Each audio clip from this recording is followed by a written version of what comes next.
ইসলাম একাত্মবাদ রক্ষার চেষ্টা নয়, বরঞ্চ মুসলমানের চোখে কালো চশমা পরায় দিয়ে তাদেরকে অন্ধ বানায় তাদের সমাজে নাস্তিকতার চাষাবাদ আর কাদিয়ানির চাষাবাদ করার সুদূর প্রসারী নীল নকশার চক্রান্ত 16টি বছর পর্যন্ত আওয়ামী লীগ এদেশে বাস্তবায়ন করেছে।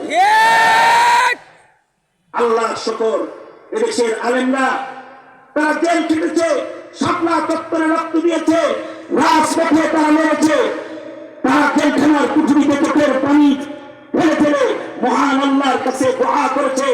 তাদের 16 বছরের কুরবানির ফসল আবাবিল পাখি করে ছাত্র জনতাকে আল্লাহ তাআলা ময়দানে পাঠিয়েছে।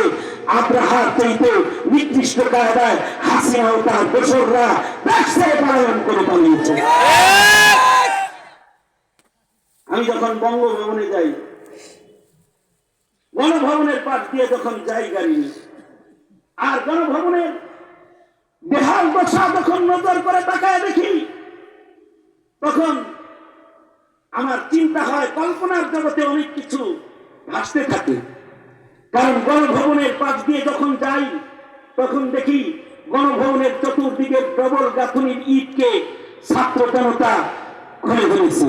চতুর্পাশের বাউন্ডারির কোন ইট নাই। এই ছাত্ররা গণভবনে গিয়ে হাসিনার গণভবনে তার বিছানায় জুতা পায়ে দিয়ে আরাম করেছে। যা কিছু সে রান্না করেছে দুপুরে খাবার, সেগুলো দিয়ে তারা দুপুরের ভোজন করেছে। হাসিনাকে খুঁজে পায় নাই। এর আগেই আপা তিনি পলায়ন করে চলে গিয়েছে, তিনি হেলিকপ্টারে চলে উড়ে পালিয়ে চলে গেছে, তিনি থাকেন নাই।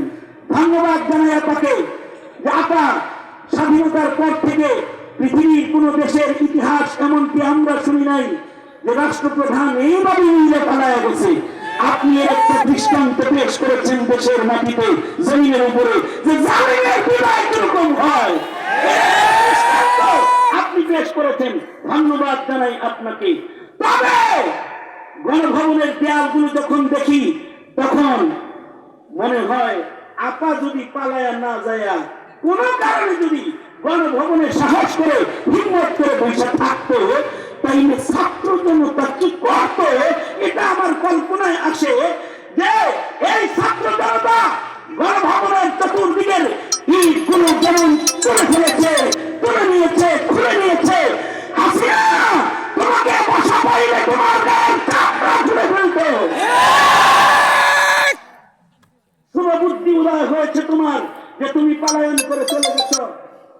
দেশের মানুষ নাজাত পেয়েছে, আবার হুমকি দাও যে কোনো সময় আসতে পারি, ঢুকে যেতে পারি।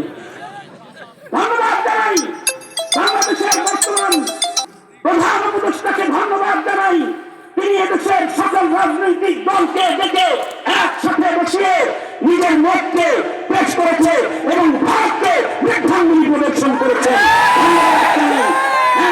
মুসলিম দেশের একজন সৈনিক হিসেবে, একজন আমির হিসেবে, মুসলিম দেশের একজন প্রধান হিসেবে এটাই করণীয় না, এর থেকে বেশি কিছু করণীয় আছে।